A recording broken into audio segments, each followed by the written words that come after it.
Hey everyone, this is Jason Dunn from Smartphone Thoughts, and today we are looking at a highly anticipated device. This is the HTC Snap.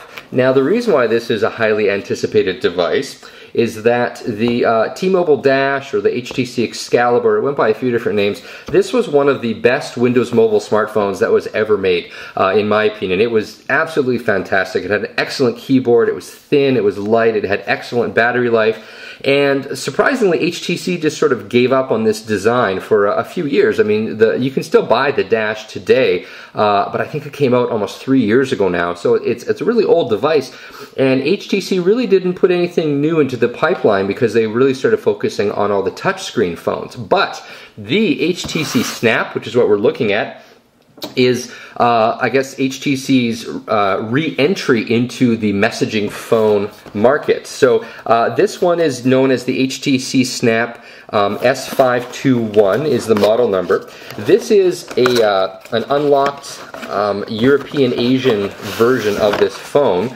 Oh look, it was packed upside down. So this is not going to be what you'll see, you know, from your local carrier. There needs to be a US version released, and nobody knows exactly when that is going to happen, although there is a version of this phone that's supposed to be coming out for spring. So we're going to take a look at what is inside the box. So we have CD here. We have manuals, all the usual stuff. We have the device itself. Okay, I'm pretty excited. I've never seen this in person before. Take off the screen protector. Oh, nice. So the first thing I notice about it is that the keyboard is a fair bit bigger than the old one.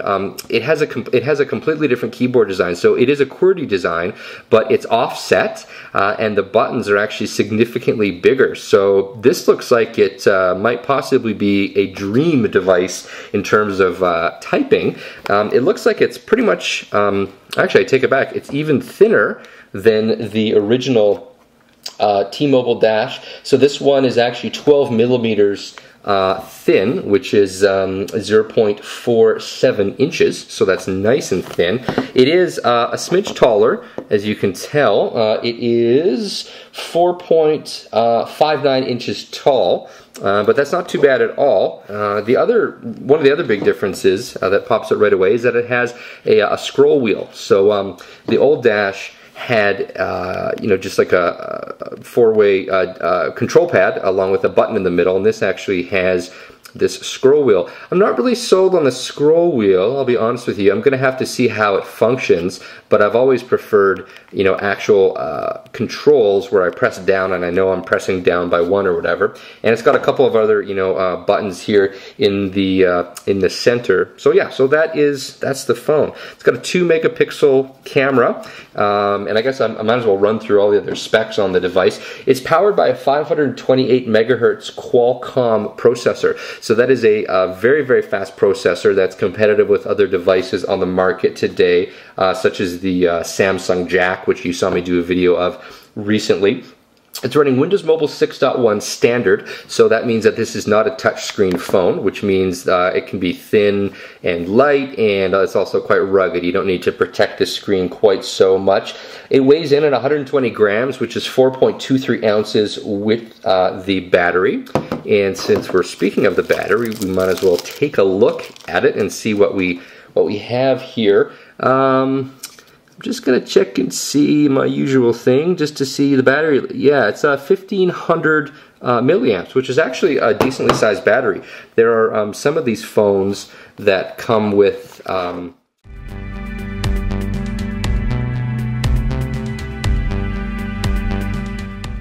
HTC has me stumped. Okay, other things we get in the box is a sync and charge cable. This phone uses mini USB, which is good, but let me show you something that's not so good in my opinion. They went with the charging port up in the top right here. I have a charging kind of device. It's made by Gomatic, and it's this long skinny thing, and it has a whole bunch of little cables that pop up from the bottom, and you just kind of pop your device in and let it lay down and it can recharge it. It works great, but when you have to put the phone sideways, it takes up way more space than it needs to. Also, if you're a fan of cradles, you know, you like having your device in a cradle getting charged right next to your computer or whatever, bottom device charging ports are great. By putting it up in the top right, HTC is kind of nullifying that ability for everyone, which isn't exactly cool. Now, the other thing that's not so cool, and I mention this in every video, so why stop now? HTC uses mini USB for headphones. So this does not have a 3.5mm headphone jack. If you want to use your own headphones with it, you're going to have to get an adapter, which is not included, or you can use HTC's headphones. So, you know, they have a little mute button here, you know, for switching over for voice calls. They got a volume switch. That's all well and good, but, you know, if you want to use your device to listen to music and you want to use your favorite headphones, you're going to be out of luck unless you go out and buy an adapter, and then it's one more thing to carry and or lose. Here is the power adapter right here, and you can, you know, connect a variety of adapters to it. You know, so in this case they gave me, I think this is a UK adapter, and then here's the North American one. But let's just put that aside for right now, and let's continue talking about the device. So it has a 2.4-inch screen right here. It's QVGA, so it's 320 this way by 240 this way. So, oh boy, I would have loved it if they could have gone VGA, but I do know that VGA brings with it, you know, a certain level of cost and performance, and I think they wanted to keep the price down for this unit, because a lot of phones like this that are sort of messaging style devices, they really try to keep the actual cost down. But it would have been nice to see something a little bit better. It is an HSDPA phone, so 2G, 3G. It has the European and Asian bands in it, which is the 900 and 2100 megahertz. It's quad band GSM GPRS, so that means that if you use this phone inside North America, you're going to be limited to edge speed, which isn't great. Again, we have the trackball with the enter button. HTC calls this a 4-row QWERTY keyboard, and it has the offset design, as I mentioned. It has a built-in GPS, which is something else the original Dash did not have, so that's definitely cool. It has built-in Bluetooth 2.0, and it also has Wi-Fi 802.11bg, which is nice as well. It has the 2 megapixel camera on the back here. It has autofocus, but it doesn't have a flash. Now, I don't know what it is with HTC and flashes, but they never put flashes on their cameras, and I don't really know why. I'm not a big fan of cameras on phones, but you know, the reality is that the best camera you have is the one that you happen to have with you at that time, right? I have an Nikon D300, great camera, but I'm not going to carry it with me all the time, so sometimes you have to use a camera phone. But if it doesn't have a flash, you're pretty much limited to taking pictures on bright sunny days, and that doesn't always, you know, the thing you want to take a picture of isn't always going to be bathed in sunlight.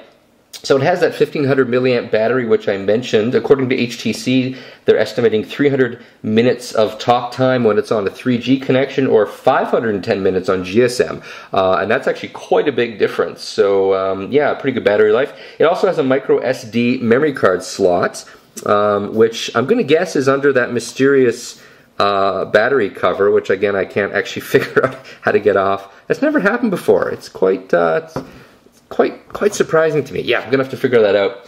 And it is SDHC compatible, so you can put in a card up to 32 gigabytes in size. And yeah, so that's about it for right now. You know what? I'm gonna pause the video. I'm gonna look at the manual, and I'm gonna come back and take this thing, the back off, so I can actually crack it open. Alright, and so we're back. Yeah, so actually you just kind of have to, I was right, I just didn't do it quite with enough force. You just kind of got to put your finger underneath here, kind of jam it in there. Oh boy, yeah, this is really easy. Oh boy, there we go. Okay. There we go, got it. So this is where the battery goes, and as you can tell, you know, a big chunk of the back is the battery. The SIM card slot goes here, and the micro SD card slot goes in down here. So that is my initial first impressions of the device. I'm going to do a bit of a software walkthrough a little bit later because I'm not sure if I'm going to be able to do a full review of this device because I have to send it back. The people that sent it to me, Expansys, you can check out the link over there. They were nice enough to give it to me for a few days, but I do in fact have to send it back. So this has been Jason Dunn looking at the HTC Snap for Smartphone Thoughts. Thanks for watching.